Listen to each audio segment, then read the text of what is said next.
Hello girls, welcome to BST class. I think all of you are enjoying the videos. मुझे लगता है आप सबको इस वीडियोस को अच्छी तरह से समझ पा रहे होंगे। आज हम आते हैं अपने BST के चैप्टर 5 ऑर्गेनाइजिंग के कॉन्सेप्ट्स पे। Concepts of organizing. There are two concepts. आज हम कॉन्सेप्ट्स में जाते हैं कि कितने कॉन्सेप्ट्स हैं, क्या क्या है। ऑर्गेनाइजिंग में, संगठन में दो कॉन्सेप्ट्स है। The two concepts of organizing are organization as a process and organization as a structure of relationship.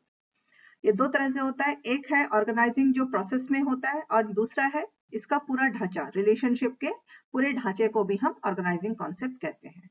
Now we will learn what is organizing process and what is organizing as a structure of relationship.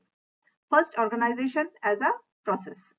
It cannot be performed at a single stroke and is a chain of various functions. It includes collecting information about objectives, deciding various activities, grouping them, etc. Organization is related to human beings and human change according to different business environment, and the organization has also to change according to changes. Hence, organization as a process can also be described as a dynamic element. Organization में क्या करते हैं, यहाँ पे हम लोग क्या देखते हैं, ये एक ही बार में काम नहीं होता है। ये बहुत तरह के अलग अलग फंक्शंस का एक चेन है। मतलब एक लगा हुआ, एक फंक्शन के बाद दूसरा फंक्शन, दूसरे फंक्शन के बाद तीसरा फंक्शन, इस तरह से ये कंटिन्यूअस प्रोसेस में होता है। एंड इसमें हमें क्या, पहले जिस तरह से इसके प्रोसेस में क्या क्या हो सकते हैं, कुछ उदाहरण है। Information about objectives. ऑब्जेक्टिव्स के बारे में पहले आपको इंफॉर्मेशन निकालना होता है ऑर्गेनाइजेशन को। देन अलग अलग एक्टिविटीज को डिसाइड करना है, फिर उन एक्टिविटीज को ग्रुप्स में बदलना है। फिर इस तरह से एक के बाद एक चेन में काम होता है। एक कंटिन्यूअस प्रोसेस है, निरंतर चलने वाला प्रोसेस है। That's why it is also known as a dynamics of element. Hence, organization as a process can also be described as a dynamics of elements. इसीलिए प्रोसेस के साथ साथ इसको हम डायनामिक ऑफ एलिमेंट्स भी कह सकते हैं। अब हम आते हैं दूसरा, organization as a structure of relationship. Relationship का पूरा ढांचा है करके भी हम ऑर्गेनाइजेशन को बोलते हैं। वो कैसे है, अब हम देखते हैं। According to this concept, organization is treated as a structure of a relationship. Here, various posts are created to define their authorities and responsibilities. The posts in different departments is mostly permanent. Therefore, organization as a structure of relationship is called a static element. As a structure of relationship, organization can be of two types: formal organization and informal organization. हर organization में कुछ काम जो होते हैं वो fixed होते हैं।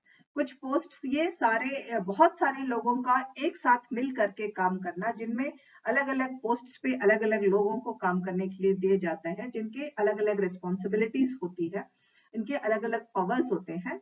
लेकिन ये कुछ पोस्ट, इसमें से हर ऑर्गेनाइजेशन में कुछ पोस्ट जो होते हैं वो फिक्स्ड होते हैं।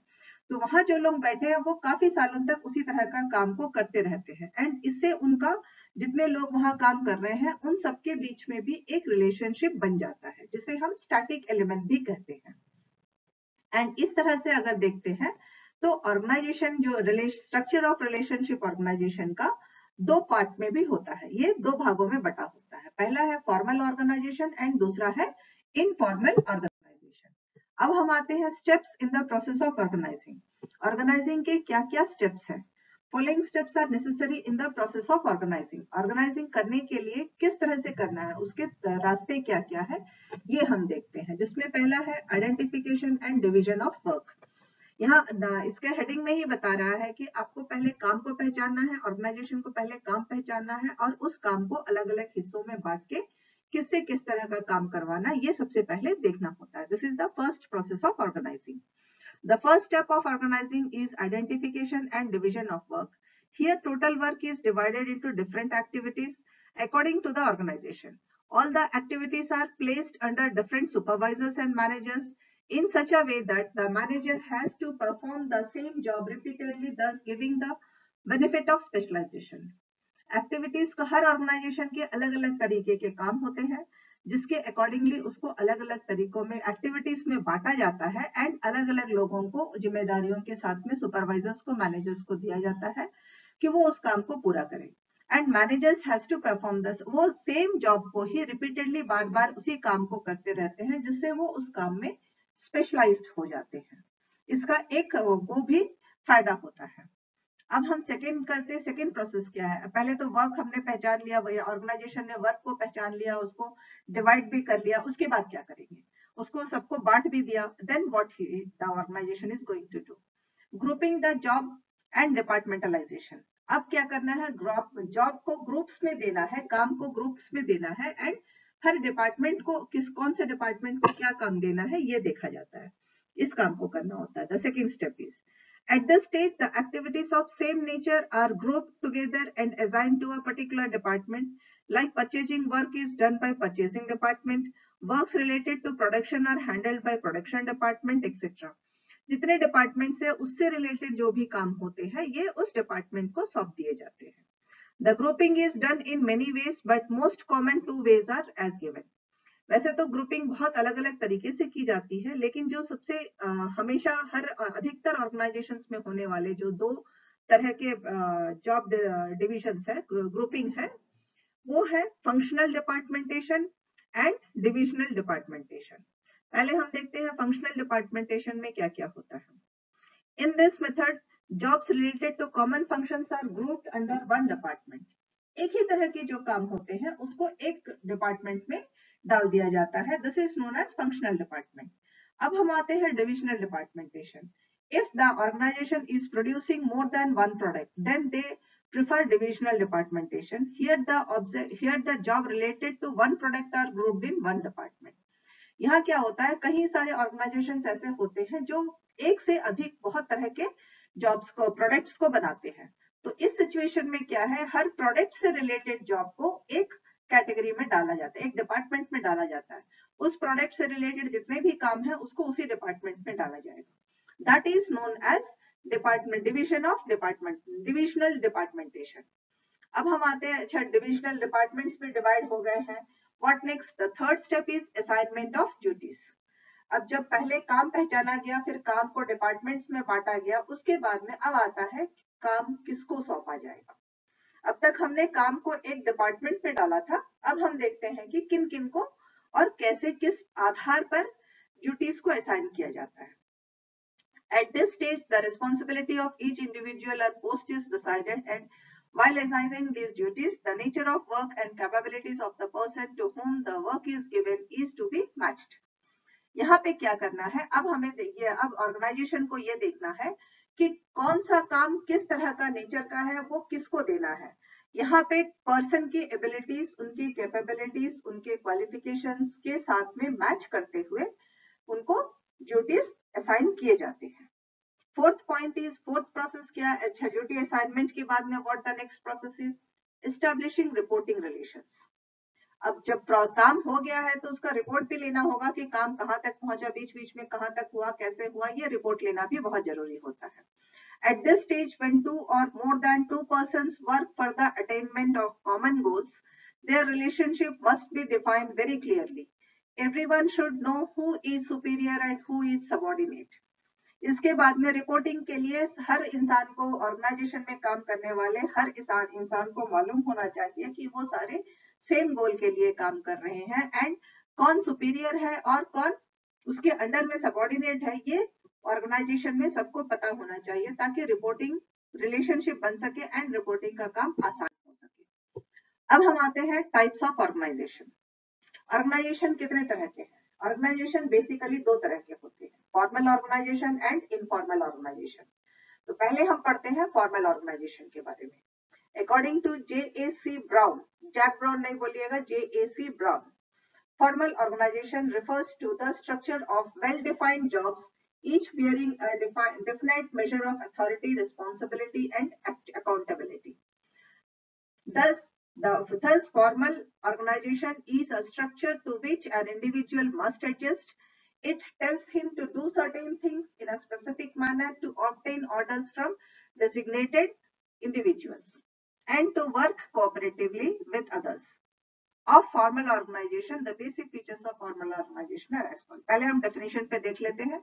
फॉर्मल ऑर्गेनाइजेशन को स्ट्रक्चर को, एक उनका स्ट्रक्चर जो होता है पहले से पता होता है, जॉब्स वहां पे मालूम है, he has to do the job responsibility and authority, ये सारी चीजें उस इंसान को बता दी जाती है कि किसके लिए आपकी रिस्पॉन्सिबिलिटी क्या है, आपकी अथॉरिटीज क्या है, to whom you are accountable। क्योंकि फॉर्मल ऑर्गेनाइजेशन में पूरा स्ट्रक्चर पहले से ही तैयार रहता है एंड इसे उसी के अकॉर्डिंगली इंसान को उस स्ट्रक्चर के अकॉर्डिंगली ही काम करना होता है एंड काम को टाइम के अनुसार इंडिविजुअल दूसरों के साथ में कोऑपरेटिवली काम करते हैं। यहाँ पे वो अपने हिसाब से नहीं, ऑर्गेनाइजेशन का जो स्ट्रक्चर जिस तरह से है उसी के अकॉर्डिंगली काम किया जाता है। अब हम देखते हैं इसके बेसिक फीचर्स क्या है। The basic features of formal organization are as follows. सबसे पहला है organization structure is planned by top management and it creates authority, responsibility and relationship. Organization structure जो है वो टॉप मैनेजमेंट के थ्रू बनाया हुआ होता है एंड उसमें रिस्पॉन्सिबिलिटी, रिलेशनशिप और अथॉरिटी जो है ये टॉप मैनेजमेंट के पीपल ही क्रिएट करते हैं। The second point is it is based on division of labour and specialization. इसको किस तरह से ये लोग बनाते हैं, लेबर काम किस तरह से काम को बांटना है और क्या क्या स्पेशलाइजेशन की जरूरत है, इसके बेस पर ही ये काम किया जाता है। फॉर्मल ऑर्गेनाइजेशन इसके बेस पे बनता है। Next is formal organization is based on jobs to. Formal organization is based on jobs to be performed and not on individuals performing the jobs. ये फॉर्मल ऑर्गेनाइजेशन को किस तरह से बनाया है, काम क्या क्या काम है जिसे इंसानों को पूरा करना है उसके आधार पर बना होता है, ना कि इंसान के आधार पर, काम के आधार पर इसको बनाया जाता है। Fourth point is it does not consider sentiments and emotions of personals. Sentiments और emotions के साथ में ये उसको बहुत ज्यादा ध्यान इसको नहीं देता है, ये काम को ही पूरा ध्यान देता है कि सिचुएशंस चाहे जैसे भी है काम होते रहना चाहिए। That is what the formal organization tells. The next is the authority and responsibility relationship created by the organization structure are to be honored by everyone. Organization structure से जो भी रिस्पॉन्सिबिलिटीज और अथॉरिटीज बनाए गए हैं, किसके साथ में कौन सी रिस्पॉन्सिबिलिटी है और अथॉरिटी है, जो बनाया गया स्ट्रक्चर है उसे हर इंसान को मानना होता है। उस ऑर्गेनाइजेशन में काम करने वाले हर इंसान को इस बात को मानना पड़ता है। Next is it creates a scalar chain of communication in the organization. ये एक प्रोसेस में चलता है, एक के बाद एक लगातार चेन में, तो उस चेन को फॉलो करना बहुत जरूरी होता है। Now we'll come to the advantages of the formal organization. The following are the advantages of formal organization. Formal organizations help in determining objectives of various departments and units. They help in achieving organizational goals by fulfilling departmental objectives. अलग अलग departments बने हुए हैं, उनके objectives उनको बता दिए गए हैं, उस तरह से जिस डिपार्टमेंटल ऑब्जेक्टिव्स को कंप्लीट करते हुए ये पूरे ऑर्गेनाइजेशन के ऑब्जेक्टिव्स को कंप्लीट करते हैं। This is the first advantage. The second advantage is it facilitates optimum use of resources and new technological development. ये मैक्सिमम यूज करता है, नए जितने भी टेक्नोलॉजीज डेवलप हो रहे हैं या रिसोर्सेज जो है उनका मैक्सिमम यूज करता है ताकि कहीं पे भी कोई बर्बादी ना हो, इसका वो पूरा ध्यान रखता है। इससे फॉर्मल ऑर्गेनाइजेशन से ये फायदा होता है। The third point is for better communication, it clarifies authority and responsibility relationship. हर कोई एक दूसरे के साथ अच्छे से कम्युनिकेट कर सके, इसके लिए अथॉरिटी भी दी जाती है और रिस्पॉन्सिबिलिटी भी, और इसको हर इंसान को ऑर्गेनाइजेशन में काम करने वाले हर किसी को मानना होता है। सो इट इज कम्युनिकेट करने में ये ज्यादा आसान कर देता है कि ताकि सुपीरियर्स अपने सबऑर्डिनेट के साथ में कम्युनिकेट कर सके एंड जो सबऑर्डिनेट्स है वो अपने सुपीरियर्स को सारी चीजें बता सके। It makes a ramp for them. There is no overlapping efforts as there is clear-cut definition of work among departments and individuals. सारे काम बटे हुए हैं तो कोई भी काम रिपीटेडली नहीं होता है। हर इंसान, हर ऑर्गेनाइजेशन में काम करने वाले हर एम्प्लॉय को पता है कि what is his responsibility and duties. It creates a proper balance of activities between departments. दो डिपार्टमेंट के बीच में जो एक्टिविटीज हो रही है उनको वो प्रॉपर तरीके से करवाता है, बैलेंसिंग बना हुआ होता है। ऐसा नहीं होता है कि एक काम पहले हो रहा है दूसरा नहीं हुआ, इस तरह की कोई कॉन्फ्लिक्ट्स नहीं आते हैं क्योंकि काम बटा हुआ है। द सिक्स्थ एडवांटेज फायदा क्या है, as it is a chain of command from top to bottom, so qualification is needed to hold a higher job and employees are motivated for personal advancement also. ये चूंकि एक command of chain of command है, जो top से bottom, ऊपर से authority से आते हैं काम, रिस्पॉन्सिबिलिटी से नीचे तक जाते हैं। सो इसमें यहाँ तरक्की करने के बहुत चांसेस होते हैं। नेक्स्ट है formal organization brings about stability in the enterprise through policies, procedures, rules and regulations. ये एक चलता रहने वाला प्रोसेस रहता है और स्टेबिलिटी रहती है, इससे कोई दिक्कत नहीं आती है। आज के लिए इस वीडियो के लिए इतना ही। Thank you girls.